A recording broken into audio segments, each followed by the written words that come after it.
ತೋರಿಸ್ತಾನೆ ನಾಯಿ ಒದರ್ದಂಗೆ ಒದರ್ತದ ಮುಂದೆ ಒದರಿ ಇದಕ್ಕೆ ಲಕ್ವ ಹೊಡಿತದ. ಲಕ್ವ ಹೊಡಿತು ಕೈಯ ಬಾಯಿ ವಂಕ ಮಾಡಿ ನಡ್ಲಿಕ್ಕಾಗಂಗಿಲ್ಲ ಹೇಳೋಕ್ಕಾಗಂಗಿಲ್ಲ. ಒಂದು ಚೀಲ ತಟ್ಟು ಹಾಸಿರ್ತಾರೆ, ಮಗ್ಗಲೊಂದು ತೆಂಬಿಗೆ ತುಂಬಿಟ್ಟಿರ್ತಾರೆ. ಏನ್ರಿ ಮಕ್ಕೊಂಡಿರ್ತದೆ ನೋಡ್ರಿ ನೀವು, ನಿಮ್ಮ ಮನೆಗೆ ಯಾರು ಬರ್ರಿ ಹೋರಿ ಏನು ಕೇಳಿ ಸುಮ್ಮ ನೋಡ್ಕೋತ ಬೀಳ್ತಾನ. ನೀವೇ ಹೋಗಿ ಮಾತಾಡೋ ಮುತ್ಯ ಉಣ್ತಿದ್ದೇನು, ಏನು ಊಟ ಯಪ್ಪ ಎಂತಿಂತ ಕೊಯ್ಲಕತ್ತಾನ, ನನಗೆ ಯಾಕೆ ಇಟ್ಟಾನ, ಯಾಕ್ರಿ ಕೊನೆಗೆ ಅಂತಾವಿಲ್ಲ.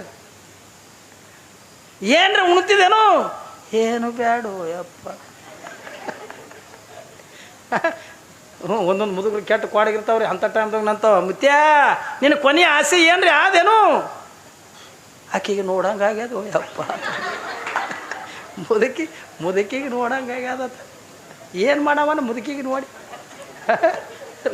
ಹೊಡ್ಕೊಂಡು ಇದೇ ಬಿದ್ದದ ಅಲ್ಲ ತಾ ಹೊಂಟನ ಕುಣಿಗಿ. ಮುತ್ಯ ಹೇಳ್ರಿ ಕೊನೆ ಆಸೆ. ಅವು ಮುದುಕಿಯರಿಗೂ ಕೇಳಿ ನೀವು ಮುದುಕಿಯರು, ಆಯಿ ಏನ್ರಿ ಆದೇನು ಆಸೆ, ನಾ ಹೊಂಟ್ಯ ಮುದುಕು ಯಾರು ನೋಡ್ತಾರ, ಅವನಿಗೆ ಉಣಿಸ್ತಾರೆ ಯಾರು ತಿನ್ನಿಸ್ತಾರೆ. ಯವ್ವ ನೀವು ಹೋಗಿ ಉಣಿಸೋರು ಉಣಿಸ್ತಾರೆ, ತಿನ್ನಿಸೋರು ತಿನ್ನಿಸ್ತಾರೆ.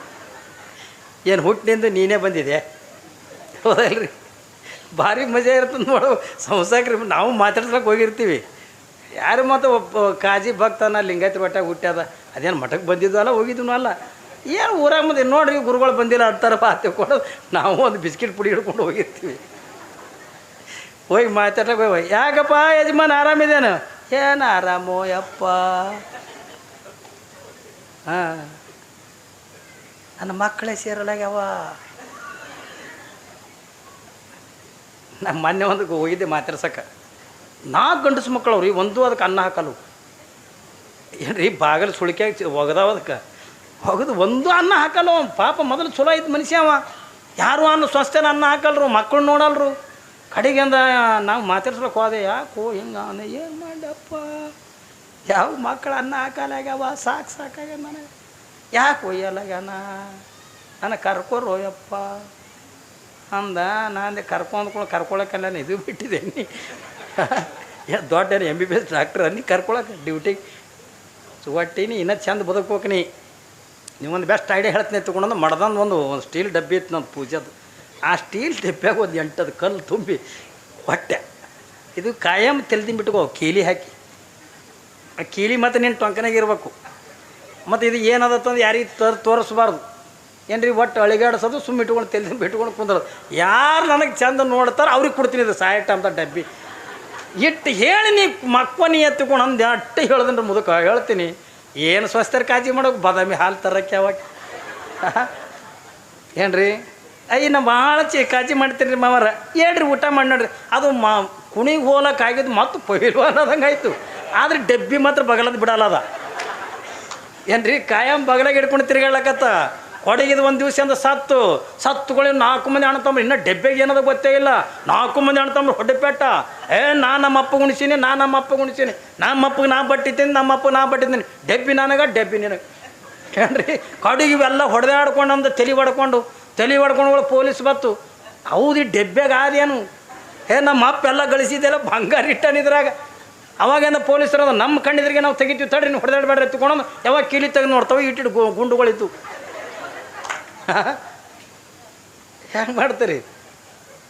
ನೀವು ಇದೊಂದು ಐಡಿಯಾ ಮಾಡಿ, ನೀವು ಒಂದು ಏನು ತಲೆ ಬಿಟ್ಕೊಂಡು ಮಕ್ಕೋರಿ ಅಂದರೆ ಯವ್ವ ಸ್ವಸ್ಥರು ನೋಡ್ತಾರ, ಇಲ್ಲ ನೋಡಲ್ಲ.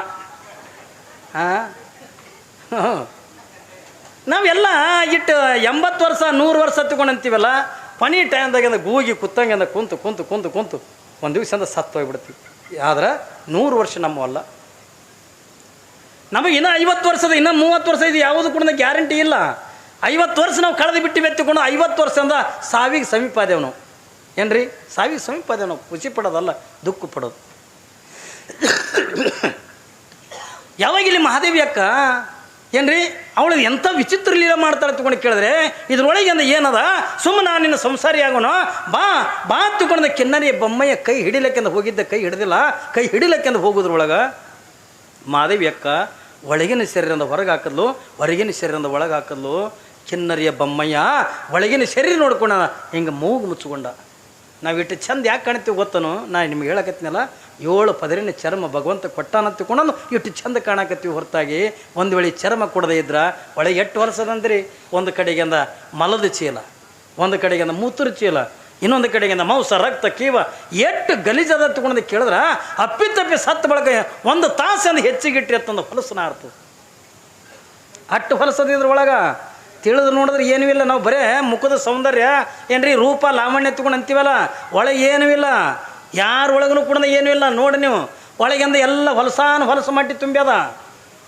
ಯಾವಾಗ ಇದನ್ನು ನೋಡಿರ್ತಕ್ಕಂಥ ಕಿನ್ನರಿಯ ಬೊಮ್ಮಯ್ಯ ಅಣ್ಣ ಆಗ ಮಾದೇಬೇಕಂತಾಳೆ, ಅಣ್ಣ ಈ ರೂಪವನ್ನು ನೋಡಿ ನೀನು ನನ್ನನ್ನು ಮೆಚ್ಕೊಂಡು ನನ್ನ ಮದುವೆ ಆಗುವಂತ್ಯ ನೋಡಿ ಈ ಶರೀರದ ಒಳಗೆ ಏನದ ನೋಡು, ಏನು ರೂಪದ ನೋಡತ್ತೆ ಕೊಂಡಂದು ಯಾವಾಗಿಂದ ತೋರಿಸಲು ತಾಯಿ ನನ್ನ ಕ್ಷಮ ಮಾಡುವ ಒಂದು ಆ ಕಿನ್ನರಿಯ ಬೊಮ್ಮಯ್ಯ.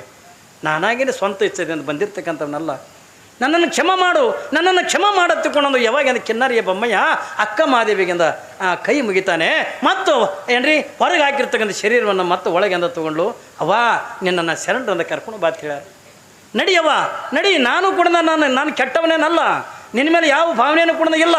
ಆದರೆ ಎಲ್ಲ ಶರಣರು ನಿನ್ನನ್ನು ಪರೀಕ್ಷೆ ಮಾಡಿ ಕಲ್ಯಾಣದೊಳಗೆಂದ ತೊಗೊಂಡು ಬಾ ಅಂದಾರ ತಂದಾಗ ಅದಕ್ಕೆ ನಾನಿಂದ ಕರೆಯಕ್ಕೆ ಬಂದೀನಿ ವಾ ತಿಳ್ಕೊಂಡಂದು ಯಾವಾಗಿಂದ ಅಕ್ಕ ಮಾದೇವಿಯನ್ನು ಕರ್ಕೊಂಡೆಂದ ನಡೆದ.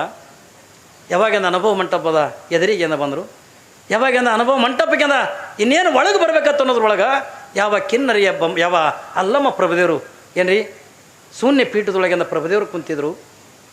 ಒಂದು ಕಡೆಗೆ ಬಸವಣ್ಣ, ಇನ್ನೊಂದು ಕಡೆ ಚೆನ್ನ ಬಸವಣ್ಣ, ಡೋರ ಕಕ್ಕಯ್ಯ, ಮಹಾದಾರ ಚೆನ್ನಯ್ಯ, ಮೇದಾರದ ಕೇತಯ್ಯ, ಹಡಪದಪ್ಪಣ್ಣ ಏನ್ರಿ ಹೀಗೆಲ್ಲ ಶರಣರೆಲ್ಲರೂ ಕೂಡ ಅನುಭವ ಮಂಟಪದೊಳಗಿಂದ ಕೂತ್ಕೊಂಡಿದ್ರು. ಯಾವಾಗಿಂದ ಮಹಾದೇವಿ ಅಕ್ಕ ಯಾವಾಗಿಂದ ಅನುಭವ ಮಂಟಪಕ್ಕೆಂದ ಬಂದಾಗ ಪ್ರಭುದೇವರು ನಿಲ್ಲು ಮಹಾದೇವಿ ಅಕ್ಕಗೆಂದ ಹೇಳ್ತಾರೆ ನಿಲ್ಲು. ಯಾವಾಗಿಂದ ಮಹಾದೇವಿ ಅಕ್ಕೆಂದ ಕೈ ಜೋಡಿಸಿಂದ ಅನುಭವ ಮಂಟಪದ ಬಾಗಿಲದೊಳಗಿಂದ ನಿಂತುಕೊತಾಳೆ. ಅಲ್ಲಿ ಕಿನ್ನರಿಯ ಬೊಮ್ಮಯ್ಯ ಪರೀಕ್ಷೆ ಮಾಡಿದ್ರೆ ಇಲ್ಲಿ ಅಲ್ಲಂ ಪ್ರಭುದೇವರಿಂದ ಪ್ರಶ್ನೆ ಕೇಳ್ತಾರೆ ಮಹಾದೇವಿ ಅಕ್ಕಗ. ಏನಂತ ಕೇಳ್ತಾರೆ, ಅವಳನ್ನು ಅಲ್ಲೇ ನಿಲ್ಲಿಸಿ ಮದದ ಯೌವನವನ್ನು ಒಳಗೊಂಡ ತಾಯೇ ಎತ್ತಲೇಕೆ ಬಂದೆ ಯವ್ವ.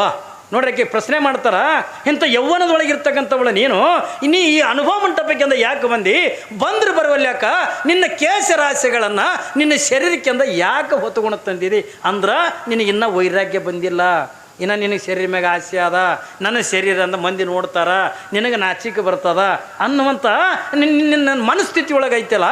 ಅದಕ್ಕಾಗಿನ ಪ್ರಭುವರು ಅಂತಾರ, ನೀ ಬಂದ್ರೆ ಬರಲ್ಯಾಕ ಅನುಭವ ಮಂಟಪಕ್ಕೆ ದಿಗಂಬರಿಯಾಗಿಂದ ಬರೋಲ್ಯಾಕ, ನೀನು ವೈರಾಗ್ಯ ತಾಳುವಲ್ಯಾಕ, ನಿನ್ನ ಕೇಶರಾಶಿಗಳನ್ನು ನಿನ್ನ ಶರೀರಕ್ಕೆಂದ ಯಾಕೆ ಮುಚ್ಕೊಂಡು ಬಂದಿ ಅಂತ ಕೇಳ್ತಾರ ಅವರು. ಶರೀರಕ್ಕೆ ಯಾಕೆ ಮುಚ್ಕೊಂಡು ಬಂದಿ? ಮಹಾದೇವಿ ಅಕ್ಕ ಎಷ್ಟು ಚಂದ ಉತ್ತರ ಕೊಡ್ತಾಳೆ, ಎನ್ನ ಕಾಮದ ಮುದ್ರೆಯ ಕಂಡು ಶರಣರ ಮನವನ್ನು ಹೊಂದಿತ್ತೊಂದು ಕೇಸರಾಶಿಗಳನ್ನು ಮುಚ್ಕೊಂಡು ತಂದಿನಿ ಅಂತ. ನನಗಾಗಿ ಅಲ್ಲ ಇದು, ಯಾರೇ ನನ್ನ ಶರೀರ ನೋಡಿದ್ರೆ ನನ್ನ ನಾಚಿಕೆ ಬರ್ತದ, ನನಗೆ ಅಪಮಾನ ಹಾಕದ, ನನ್ನ ಮರ್ಯಾದೆ ಹೋಗ್ಕದ ತಗೊಂಡು ನಾನು ಮುಚ್ಕೊಂಡು ಬಂದಿಲ್ಲ. ಶರಣರನ್ನ ಏನಂತಳಕಿ ನನ್ನ ಕಾಮದ ಮುದ್ರೆಯ ಕಂಡು ಶರಣರ ಮನವನ್ನು ಹೊಂದೀತು ಹೊತ್ತುಕೊಂಡಂದು ಈ ಕೇಸರಾಶಿಗಳನ್ನು ಹೊತ್ತು ತಂದೆ ಎತ್ತುಕೊಂಡಂತ. ಯಾವಾಗಿಂದ ಪ್ರಭುದೇವರು ಇವಳು ಅಕ್ಕ ಮಾದೇವಿ ಮಾತಿಗಾಗಿ ಸೋತು ಬಿಡ್ತಾರೆ. ಯಾವಾಗ ಈ ಮಾತುಗಳನ್ನ ಹೇಳ್ತಾರೆ ನನಗಾಗಿ ಅಲ್ಲ, ಏನ್ರಿ ಶರಣರಂದ ಈ ಕಾಮದ ಮುದ್ರೆಯನ್ನು ಕಂಡು ಎಲ್ಲಿ ಶರಣರ ಮನಸ್ಸಿಗೆ ನೋವಾದಿತ್ತು, ಶರಣರ ಮನಸ್ಸಂದ ಏನ್ರಿ ನನ್ನನ್ನು ಬಯಸಿತ್ತು ಹತ್ತುಕೊಂಡಂಥ ಭಾವನೆಯಿಂದ ನನ್ನ ಕೇಸರಾಶಿಗಳನ್ನು ಮುಚ್ಕೊಂಡು ತಂದಿನಿ ಎತ್ತಿಕೊಂಡಂದಾಗ ಪ್ರಭುದೇವರು ಶೂನ್ಯ ಪೀಠದಿಂದ ಕೆಳಗೆ ಬಂದು ನೀನು ಸಾಮಾನ್ಯಳಾಗಿರ್ತಕ್ಕಂಥವಳು ಅಲ್ಲವಾ, ನೀನು ಯಾರು ಒತ್ತುಕೊಂಡಂದ ಕೇಳಿದ್ರೆ ನಿನಗೆ ವಯಸ್ಸಿಂದ 18 ಇರುವಲ್ದಕ್ಕ ಜ್ಞಾನ ಭಾಳ ದೊಡ್ಡದ ತಾಯಿ, ಅದಕ್ಕೆ ನನಗೆ 80 ವರ್ಷದ ನಾನು ಅಲ್ಲಂ ಪ್ರಭುದೇವರನ್ನಿದ್ದರು ನನಗೆ ನೀ ಜ್ಞಾನದ ಒಳಗಿಂದ ಅಕ್ಕ ಹತ್ತಿಕೊಂಡಂದು ಪ್ರಭುದೇವರಂದ ಅಂದರೆ ಅಕ್ಕ ತಿಳ್ಕೊಂಡ ಕರೀತಾರೆ. ಯಾಕಂದ್ರೆ ಹಾಗೆ ಈ ಭೂಮಿಗೆ ಬಂದಿದ್ದೆ ಪ್ರಭುದೇವ್ರನ್ನ ಸೋಲಿಸೋ ಸಲುವಾಗಿನೇ ಬಂದಿದ್ದು. ಆದರೆ ಹ್ಯಾಂಗೆ ಸೋಲಿಸೋದು ತಿಳ್ಕೊಂಡಂದ್ರೆ ಕಾಮದಿಂದ ಸೋಲಿಸೋದಲ್ಲ, ಕ್ರೋಧದಿಂದ ಸೋಲಿಸೋದಲ್ಲ, ಮದಮತ್ಸರಗಳಿಂದ ಸೋಲಿಸೋದಲ್ಲ, ಅವಳಲ್ಲಿರ್ತಕ್ಕಂಥ ಜ್ಞಾನದಿಂದ ಪ್ರಭುದೇವರನ್ನ ಸೋಲಿಸ್ತಾಳೆ ಮಾದೇವಿ ಅಕ್ಕ.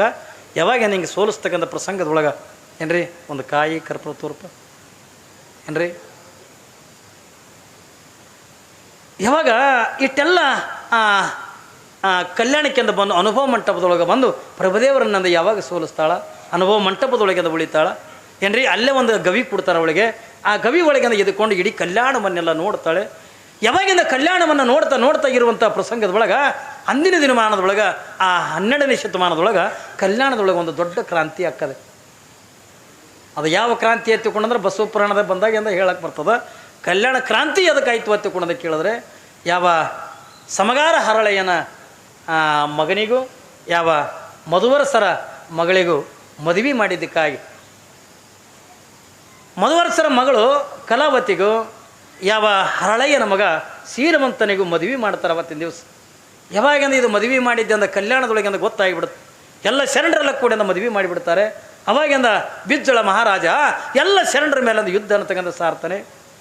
ತೊಂಡ್ರಿಲ್ಲ ಕಾಯಿ ಏನ್ರಿ, ಯಾವಾಗಿಂದ ಯುದ್ಧ ಅಂತಕ್ಕಂಥ ಶರಣರ ಮೇಲೆ ಒಂದು ಯುದ್ಧ ಅಂತಕ್ಕಂಥ ಸಾರಿ ಶರಣರನ್ನು ಸಂಹಾರ ಮಾಡುವಂಥ ಪ್ರಸಂಗದೊಳಗೆ ಯಾವಾಗಿಂದ ಮಹಾದೇವಿ ಅಕ್ಕ ಅಲ್ಲಮ್ಮ ಪ್ರಭುದೇವರು ಎಲ್ಲಿಗೆ ಬರ್ತಾರ ತಗೊಂಡು ಕೇಳಿದ್ರೆ ಇವತ್ತಿನ ತನೂ ಅವರು ಲಿಂಗೈಕ್ಯರಾಗಿದ್ದು ಇತಿಹಾಸದೊಳಗಿಂದ ಇಲ್ಲ ಏನ್ರಿ. ಪ್ರಭುದೇವರು ಅಕ್ಕ ಮಹಾದೇವಿ ಇಲ್ಲಿವರೆಗೂ ಕೂಡ ಅವ್ರು ಲಿಂಗೈಕ್ಯರಾಗ್ಯಾರ ತನ್ನುವಂಥ ಇತಿಹಾಸ ಅಂತಕ್ಕಂಥ ಇಲ್ಲ. ಆದ್ರೆ ಒಂದು ಇತಿಹಾಸ ಏನದ ತಿಳ್ಕೊಂಡು ಕೇಳಿದ್ರೆ ಅಲ್ಲಮ್ಮ ಪ್ರಭುದೇವರು ಮತ್ತು ಅಕ್ಕ ಮಹಾದೇವಿ ಶ್ರೀಶೈಲಕ್ಕೆಂದ ಹೋಗ್ತಾರೆ. ಆ ಶ್ರೀಶೈಲದೊಳಗಿರ್ತಕ್ಕಂಥ ಕದಳಿ ವನದೊಳಗಿಂದ ಏನ್ರಿ ಹೋಗಿರ್ತಕ್ಕಂಥವ್ರು ಹಿಂದಕ್ಕೆ ತಿರುಗಿ ಬಂದಿದ್ದು ಯಾರೂ ಕೂಡ ನೋಡಿಲ್ಲ ತಿಳ್ಕೊಳ್ಳುವಂಥ ಇತಿಹಾಸ ಅಂತಕ್ಕಂಥ ಬರ್ತದೆ. ಪುಣ್ಯಾತ್ಮರೇ, 10 ದಿನಗಳ ಪರ್ಯಂತರವಾಗಿ ನಿಮ್ಮ ಗ್ರಾಮದೊಳಗೆ ಏನ್ರಿ ಕರ್ಪೂರ ಚಂದ ಬೆಳಗ್ಗೆಂದು ಬಡ್ದು ಬಿಡು. ಕರ್ಜಿಗೆ ಗ್ರಾಮದೊಳಗೆ ಸುಮಾರು ಇದು 7ನೇ ವರ್ಷ 8ನೇ ವರ್ಷ ನಾ ಹೇಳಕತ್ತಿದ್ದು.